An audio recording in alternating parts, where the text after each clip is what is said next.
Goeiemôre en weer eens baie welkom hier saam met ons. Dankie vir nog 'n week saam met jou.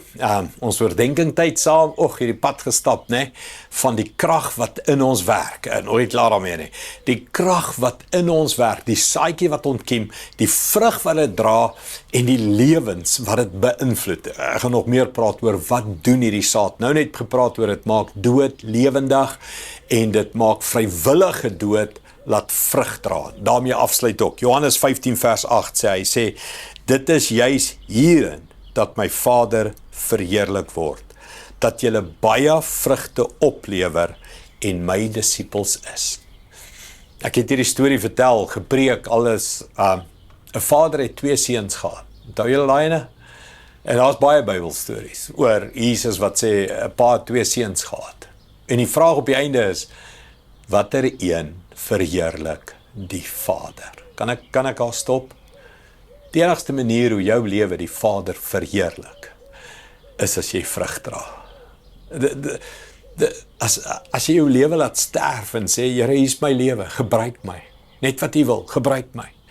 Mens, dis wanneer jy die Vader verheerlik. 'n Pa het 2 seuns gehad. Gaan jy vandag die pa wees, wat gaan doen wat die Vader sê, en jou lewe gaan hom vandag verheerlik?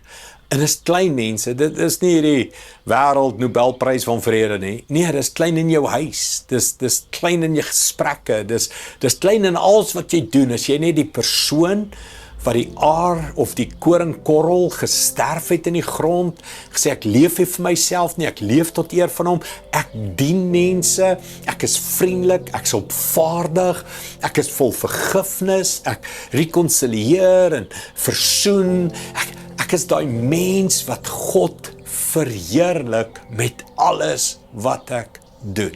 Watter mens gewees? 'n Pa het 2 seuns gehad. Johannes 15:8 sê, hierin word die Vader regtig verheerlik, dat jy vrug dra. Hoe dra jy vrug? Koringkorrel moet in die grond val en sterf, stadig groei en die hele proses voltooi, en dan bring hy baie vrug voort.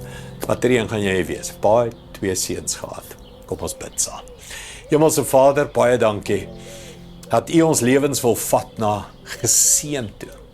En soos wat U vir Abraham gesê het, ek gaan jou seën en 'n seën maak tot die nasies. En Here, U wil mense se lewens gebruik om die wêreld 'n beter plek te maak, om hulle gesinne, hulle vriendskappe, hulle werksplekke, oral waar hulle voete neersit, wil U daai wêreld, daai plek waar hulle voet neersit, wil U 'n beter plek maak. En die manier is wanneer hulle self eers vir U gee, en dan sal U die werk doen. En dis wat ons kies vandag. Ons kies, Here, ons gee onsself vir U. Laat U wil geskied. Ons sterf vir die eie ek, en U kan vrug uit ons lewens uitbring. Dankie daarvoor, Here. Word verheerlik vandag met ons lewens. In Jesus naam. Amen.